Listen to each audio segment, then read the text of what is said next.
परमेश्वर के दास का हम स्वागत करेंगे। परमेश्वर के अनुग्रह से वो हमारे मध्य में अपने वचन को रखें और हम सब उसको ग्रहण करें और उन पर चलें। आमीन।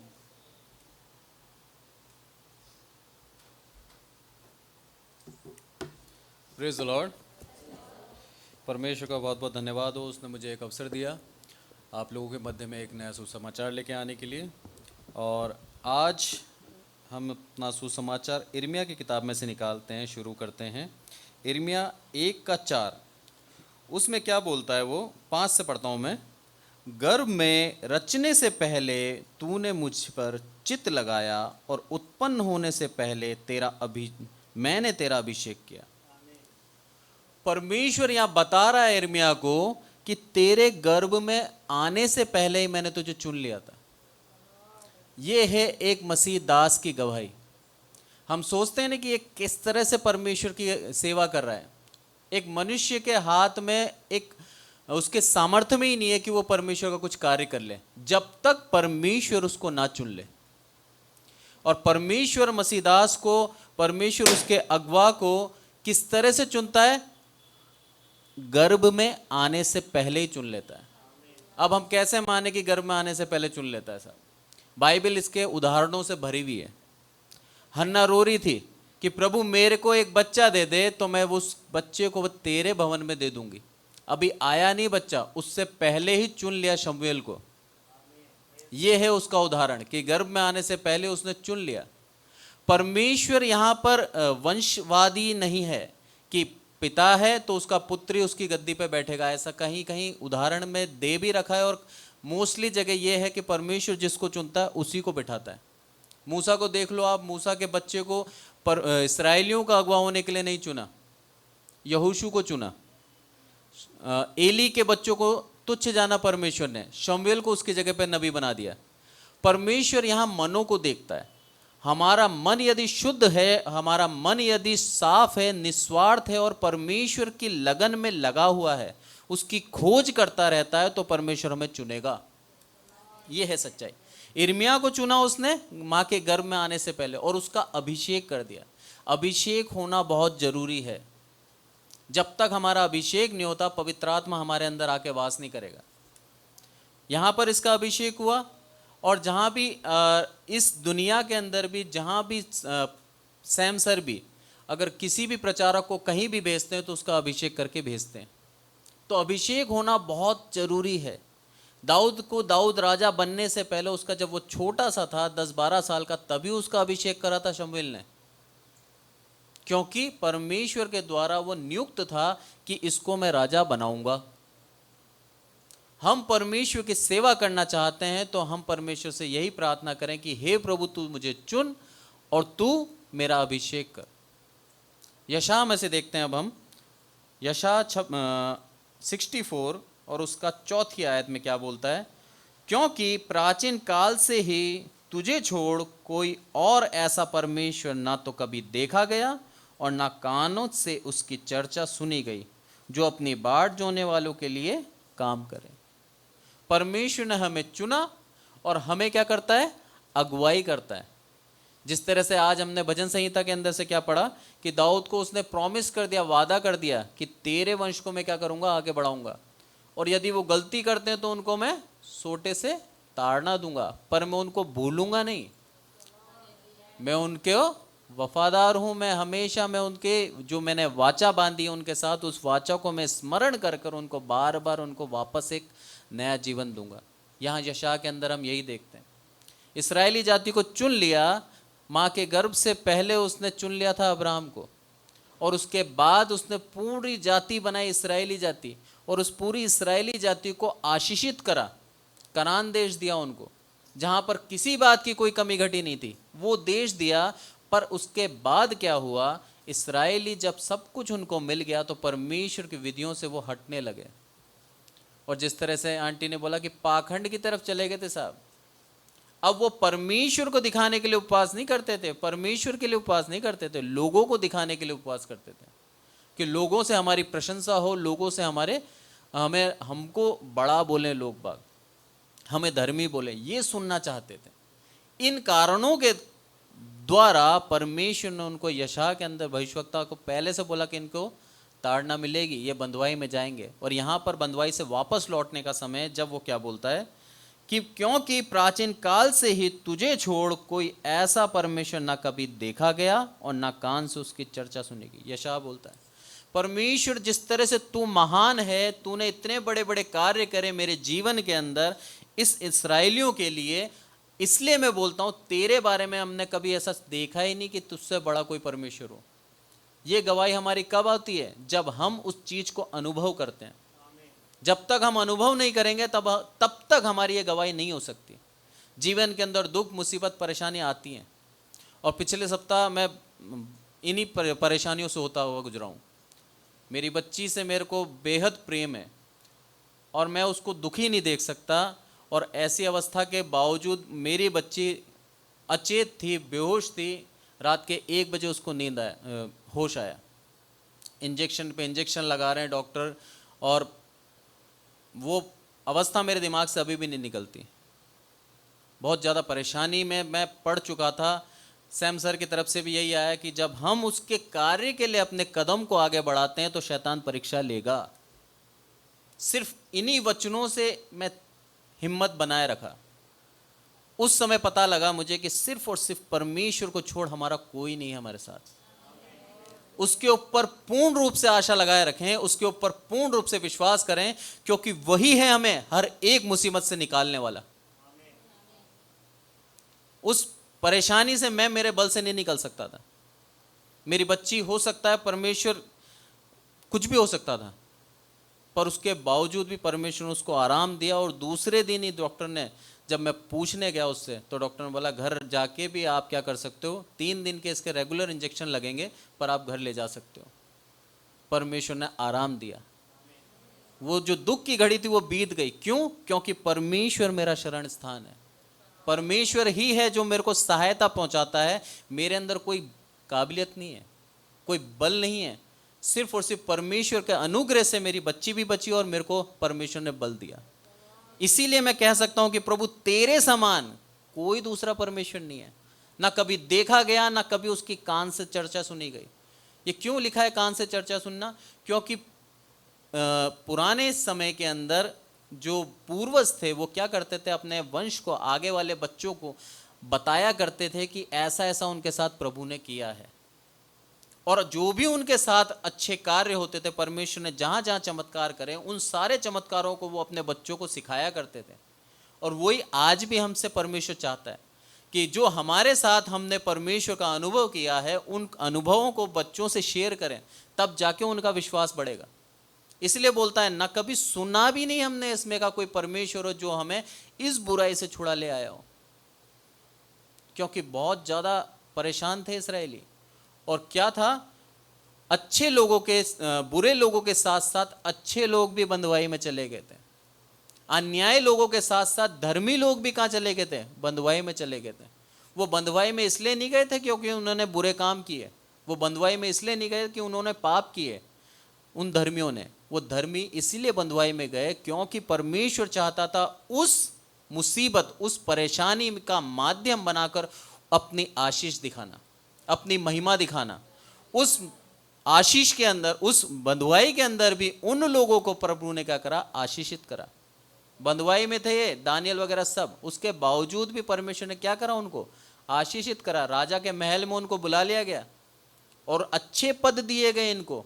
क्यों? क्योंकि परमेश्वर का भय इनके जीवन से नहीं निकला था।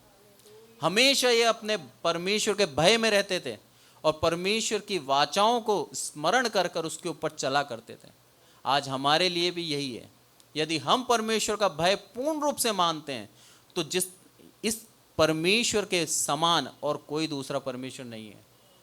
हमारी हर एक जरूरतों को पूरी करने की शक्ति, सामर्थ्य रखता है, हमारे को सुरक्षा देने की सामर्थ्य रखता है। बस उसके ऊपर हमें विश्वास करना है, पूर्ण रूप से विश्वास।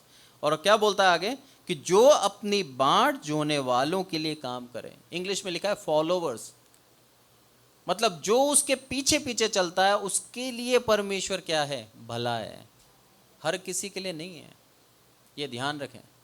यदि हम अपने जीवन को उसके पीछे चलाते हैं और खुद उसके पीछे पीछे उसके वचनों को थामे हुए, डरते हुए, कांपते हुए परमेश्वर की उपासना करते हैं, तो हमारे लिए वो भला है, तो हमारे लिए ऐसा महान परमेश्वर है जैसा कोई दूसरा नहीं है।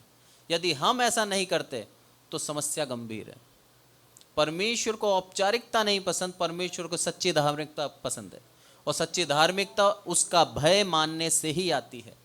जब तक हमारे जीवन में परमेश्वर का भय है, तब तक हमारे को मुसीबत, परेशानी, दुख आएंगे, पर परमेश्वर उनसे हमें निकालता लेके जाएगा और हमें बार बार स्थिर करेगा। बोलेगा, प्रभु यही बोलेगा, मैं तेरे पैरों के नीचे चौरस स्थान कर दूंगा, स्थिर कर दूंगा तेरे को मैं। तूफान आया और चट्टान पे लगा, पर घर स्थिर था। यह है विश्वास का घर। कितना भी तूफान क्यों ना आए, घर स्थिर रहेगा अगर परमेश्वर के पुत्र प्रभु यीशु मसीह के ऊपर विश्वास करके बनाया तो। और अगर किसी और के ऊपर विश्वास है तो उस बालू के समान है, वो बह जाएगा। इसी आयत का उदाहरण लेते हुए रोमियो के अंदर पहले कुरिन्थियों 2:7 में पौलुस क्या बोलता है उसको हम देखते हैं। यहां पर लिखता है, परंतु जैसा लिखा है, जो बातें आंख ने ना देखी और कान ने नहीं सुनी और जो बातें मनुष्य के चित्त में नहीं चढ़ी, वह ही है परमेश्वर ने अपने प्रेम रखने वालों के लिए तैयार की है। यहां पर भी साफ है, जो परमेश्वर से प्रेम रखता है उसी के लिए तैयार की गई है। क्रूस की कथा नाश होने वाले के लिए व्यर्थ है। किनके लिए है वो लाभदायक? जो उससे प्रेम रखते हैं, उसका भय मानते हैं। परमेश्वर के पुत्र प्रभु यीशु मसीह ने सलीब पर अपने प्राणों का बलिदान दिया ताकि हर एक जन जो उसके ऊपर विश्वास करे वो नाश न हो परंतु अनंत जीवन पाए। पूरी दुनिया के लिए दिया था ना उसने बलिदान, या कुछ लोगों के लिए दिया? पूरी दुनिया के लिए। फिर पूरी दुनिया उद्धार क्यों नहीं पाती? क्योंकि उसके ऊपर पूर्ण रूप से विश्वास नहीं है। एक उपाय दे दिया उसने कि सलीब पे मैं मर चुका हूं, मैं अपने प्राण दे दिया, बलिदान दे दिया तुम्हारे पापों के लिए। अब इसके ऊपर यदि तुम विश्वास करते हो कि हाँ मेरे पापों के लिए तूने जान दी है, तब जाके क्या होगा? तेरा उद्धार होगा, और तेरा उद्धार हुआ तो तू स्वर्ग राज्य जाएगा। यहां पर लिखा है कि जो बातें आंखों ने ना देखी थी और ना कान ने सुनी थी। कभी सोचा नहीं था लोगों ने कि इस तरह से भी उद्धार मिल सकता है। क्योंकि जब हम ऊपर पढ़ते हैं 7वें आयत में, तो यहाँ लिखा है, 6 से पढ़ता हूं मैं, फिर भी सिद्ध लोगों में हम ज्ञान सुनाते हैं, परंतु इस संसार और इस संसार के नाश होने वाले हाकिमों का ज्ञान नहीं, परंतु हम परमेश्वर का वह गुप्त ज्ञान जो भेद की रीति पर बताते हैं, जिसे परमेश्वर ने सनातन से हमारी महिमा के लिए ठहराया है, जिसे संसार के हाकिमों में से किसी ने नहीं जाना, क्योंकि यदि जानते तो तेजों में प्रभु को क्रूस पे ना चढ़ाते। यह है सच्चाई। परमेश्वर के इस ज्ञान को, परमेश्वर की इस योजना को कि प्रभु यीशु मसीह को मैं क्रूस पर चढ़ा के सारी मनुष्य जाति को बचा लूंगा, इसीलिए उन लोगों के ऊपर प्रकट नहीं करा था। अगर ये मालूम होता पहले से तो शैतान भी नहीं मरने देता। मरने देता क्या? नहीं मरने देता। उन हाकिमों को भी नहीं पता था। वो तो ये सोचते थे कि प्रभु यीशु मसीह को हम खत्म कर देंगे, नाश कर देंगे, तो क्या होगा? इसका नाम और निशान मिट जाएगा। पर कल ही की न्यूज़ में, आर भारत करके एक चैनल है न्यूज़ का, वहाँ पर देख रहा था मैं न्यूज़, उसके अंदर बताया कि आज 700 अरब लोग रहते हैं इस पृथ्वी के अंदर। 7 बिलियन, ठीक है, 700 करोड़ लोग, जिसके अंदर से 2.38 करोड़ यानी कि 2 अरब 38 करोड़ मनुष्य क्रिश्चियन है। कितनी बड़ी बात है। सबसे ज़्यादा क्रिश्चियन है आज इस भारत के अंदर, इस दुनिया के अंदर। कारण प्रभु यीशु मसीह का नाम मिटाना चाहते थे ये लोग। प्रभु यीशु मसीह को कोई स्मरण ना करे, इसलिए उसको क्रूस पर चढ़ा दिया गया। और उल्टा हो गया इसका। आज पूरी दुनिया के अंदर 238 करोड़ लोग प्रभु यीशु मसीह के अनुयायी हैं, प्रभु यीशु मसीह के ऊपर विश्वास करते हैं और उसको अपना उद्धार करके ग्रहण कर चुके हैं। ये है परमेश्वर की शक्ति। हम जितना उसको दबाएंगे परमेश्वर का नाम उतना ही प्रबल होगा। यह सच्चाई है, क्योंकि आगे लिखता है वो, परंतु परमेश्वर ने उनको अपने आत्मा के द्वारा हम पर प्रकट किया, क्योंकि आत्मा सब बातें वरन परमेश्वर की गूढ़ बातें जानता है। कितना अच्छी बात है, अपनी आत्मा के द्वारा हम पर प्रकट कर दिया साहब। अगर आत्मा नहीं होता तो कैसे होता? क्योंकि आगे जब लिखा है उसके अंदर क्या लिखा है कि मनुष्य हर एक व्यक्ति से अपने पापों को छुपा सकता है, अपनी आत्मा से छुपा सकता है क्या? नहीं छुपा सकता, नहीं छुपा सकता, क्योंकि हर एक बात आत्मा को मालूम है। इसी तरह परमेश्वर की आत्मा प्रभु यीशु मसीह में था। प्रभु यीशु मसीह ने उस आत्मा को उदारता से हम लोगों में बांट दिया। आज हमें यदि उसकी योजनाओं को पता करना है, यदि उसकी योजनाओं को हम चाहते हैं कि प्रभु क्या है तेरी योजना, तो उसकी पवित्र आत्मा से पूछें, उसके पास सारे जवाब हैं। प्रार्थना करें हम कि प्रभु तेरे आत्मा जो तूने हमें दिया है उदारता से, कम नहीं करा, जो था सेम टू सेम पूरा दे दिया। और क्या बोला कि तुम्हारे आत्मिक जीवन के अंदर तुम्हारा यह सहायक होगा। और सच में यह सहायक है। आज हम उसकी आत्मा के द्वारा उसको प्रभु कह के नहीं बुला सकते, हम उसकी आत्मा के द्वारा हम विश्वास नहीं कर सकते उसके ऊपर, हम उसकी आत्मा के द्वारा उसके सामने घुटने नहीं टेक सकते। यह है सच्चाई। लिखता है आगे वो 11वीं आयत में, मनुष्य में से कौन किसी मनुष्य की बातें जानता है? केवल मनुष्य का आत्मा जो उसमें है। वैसे ही परमेश्वर की बात भी कोई नहीं जानता, केवल परमेश्वर का आत्मा। इस बात को उसने क्लियर कर दिया कि मनुष्य की सारी बातें कोई दूसरा मनुष्य नहीं जान सकता, सिर्फ उसका आत्मा जान सकता है। उसी तरह से परमेश्वर की बातें भी केवल परमेश्वर का आत्मा जानता है। परंतु हमने संसार की आत्मा नहीं, परंतु वह आत्मा पाया है जो परमेश्वर की ओर से है, और हम उन बातों को जाने जो परमेश्वर हमें दी है।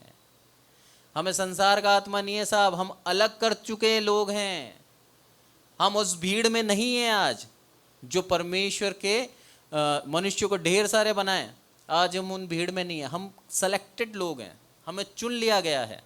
हम अब्राहम की संतान कहलाते हैं, हम परमेश्वर के पुत्र हैं, पुत्रियां हैं, हम चुने हुए लोग हैं। हमें विशेष आत्मा दिया गया है, और ये विशेष आत्मा क्यों दिया गया है? ताकि हम उसकी बातों को सीखें, उसकी बातों को मानें। क्योंकि लिखा है वो कि जो बातें हम उन बातों को जाने जो परमेश्वर ने हमें दी है। हमें क्या क्या दान दिया है, हमें क्या गिफ्ट्स दिए हैं, उस गिफ्ट्स को हम जाने पवित्र आत्मा के द्वारा। हर कोई नहीं जान सकता जब तक उसके अंदर आत्मा नहीं है। परमेश्वर का हमें धन्यवाद देना चाहिए निरंतर रूप से कि प्रभु तूने मुझे बचा लिया, तूने मुझे उन लोगों के अंदर नहीं छोड़ा जिनको तू नाश करने वाला है। तूने मुझे सेलेक्ट कर लिया, तूने मुझे बचा लिया है, तूने मुझे अपना पुत्र बना लिया है, और अब अपने पुत्र को तू अपने राज्य में, स्वर्ग राज्य में लेके जाएगा। ये है सच्चाई, ये है परमेश्वर का एक दया और उसका अनुग्रह जो हम पर है। और आगे बोलता है वो, परंतु जिनको हम मनुष्यों के ज्ञान की सिखाई हुई बातों में नहीं, परंतु आत्मा के सिखाई हुई बातों में, आत्मिक बातों से मिला मिला के सुनाते हैं। कितनी बड़ी बात है। हम अपनी बातें नहीं बोलते, आत्मा से मिला के बातें। आत्मा ही हमें सिखाता है, और आत्मा ही हमें सिखा के बोलता है कि ये बातें हमें बोलनी है। परमेश्वर की आत्मा के द्वारा अगर कोई बातें हमें समझनी है, तो वह बातें सिर्फ मनुष्य के आत्मिक उन्नति के लिए होनी चाहिए। यदि हम परमेश्वर के बातों से समझाते हैं तो हम आत्मिक उन्नति की बातें करें, क्योंकि हम यही चाहते हैं कि हर एक कलीसिया के अंदर जितने भी लोग हैं, सब के सब क्या हैं? आत्मिक लोग हैं, और परमेश्वर सबको आशीष देता है। ये वचन कहने का कारण क्या था पौलुस का? क्यों पौलुस ने ये बताए सारे वचन? कारण ये था कि कुरिन्थियों की कलीसिया के अंदर विभाजन हो चुका था। पौलुस, अपौलुस, पतरस, हम अलग अलग लोगों के पीछे पीछे जाने लग गए थे। उद्देश्य भूल गए थे, हम कलीसिया के अंदर क्यों आए हैं। हम कलीसिया के अंदर आते हैं क्योंकि कलीसिया यीशु की देह है, हम उसकी देह की आराधना करने आते हैं। अब आप सोच लो, विभाजन हो गया तो हमने किसको बांट दिया? कलीसिया को नहीं बांटा, प्रभु यीशु मसीह को, देह को बांट दिया। पौलुस समझाता है कि तुम ये ना सोचो कि मैं पौलुस का हूं या अपोलोस का हूं, क्योंकि पौलुस तो बीज डालने वाला था और अपोलोस क्या था? पानी देने वाला। और परमेश्वर था तुम्हें बढ़ाने वाला। हम दोनों कुछ भी नहीं है। यही मनुष्य, यही विश्वासियों के अंदर होना चाहिए। उनके जीवन से उनकी आदर महिमा सिर्फ और सिर्फ प्रभु यीशु मसीह की मिलनी चाहिए। अगर ये है हमारे जीवन के अंदर, इसी कारण से हम चर्च में आते हैं कि सिर्फ और सिर्फ प्रभु यीशु मसीह की आराधना करें, उसको हमारी आराधना पसंद आए, हमारी स्तुति गान प्रभु यीशु मसीह के लिए हो, तो प्रभु हमें आशीष देगा। और किसी व्यक्ति विशेष के लिए यदि हम आते हैं तो प्रभु हमारे लिए खुश नहीं है, क्योंकि हमें उसको प्रसन्न करने वाला बनना है। हमारा जीवन ऐसा हो कि सिर्फ और सिर्फ प्रभु यीशु मसीह को हम प्रसन्न करें। ये सिखाता है कलीसिया को। ये जितनी भी पत्रियां हैं पौलुस की, वो पौलुस अपनी कलीसिया को वचन सिखा रहा है। क्योंकि क्या होता है, जब हम उसकी जाति बन जाते हैं तो कहीं ना कहीं हम जब करीब आ जाते हैं तो उनसे दूर चल जाते हैं आत्मिक रूप से। कोई चीज़ है जिसकी हमें चाह है, वो हमें मिली नहीं है, तो हम क्या करते हैं, उसको पाने के लिए कोशिश करते हैं, और जब मिल जाती है तो उसकी चाहत खत्म हो जाती है। कोई सी भी चीज़ ले लो, आप कार ले लो, कोई सी भी भौतिक सुविधा के ले लो, जब तक हम मसीह नहीं हैं, हम मसीह को समझना चाहते हैं, मसीह के पीछे पीछे पीछे पीछे चलते हैं, और जब मसीह बन जाते हैं तब थोड़ा सा पॉज आ जाता है, रुकावट आ जाती है साहब। क्यों? अब तो बन गए मसीह, अब वो उत्साह खत्म हो गया। पर प्रभु यीशु मसीह नहीं चाहता कि वो उत्साह खत्म हो।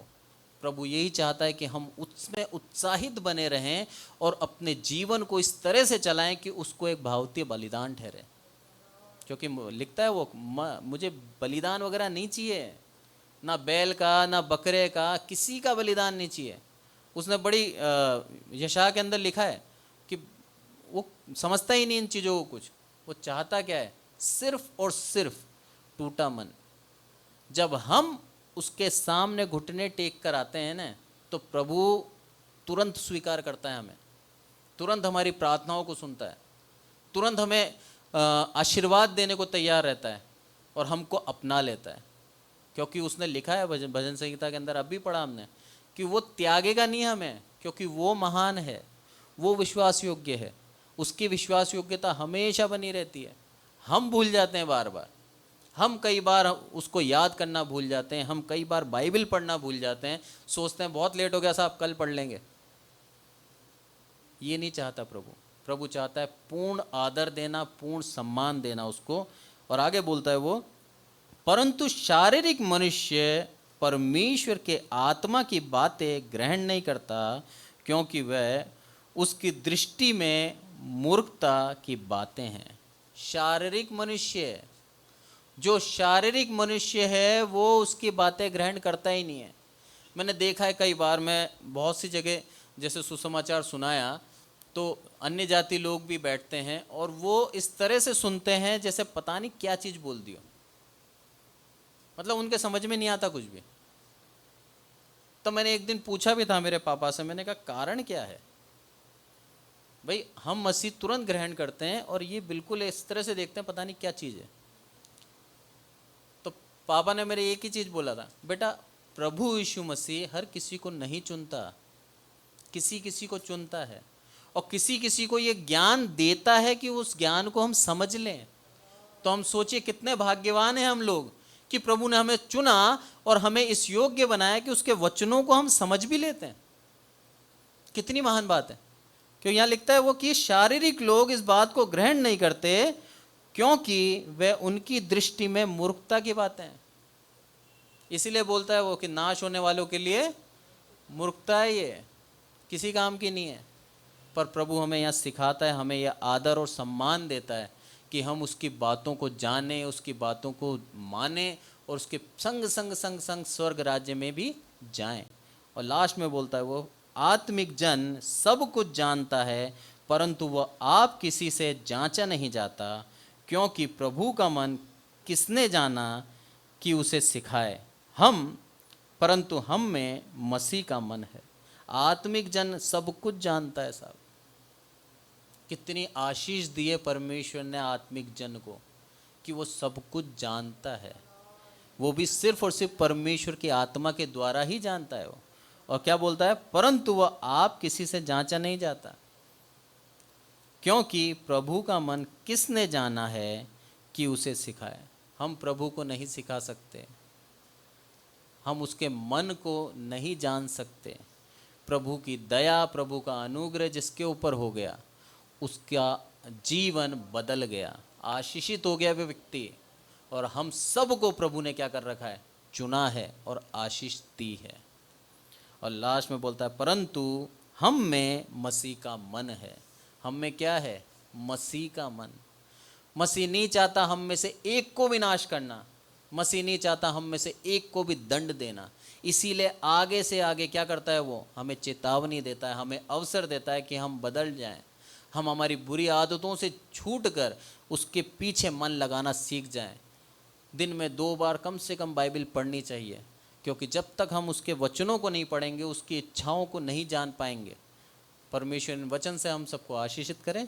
जय मसीह की।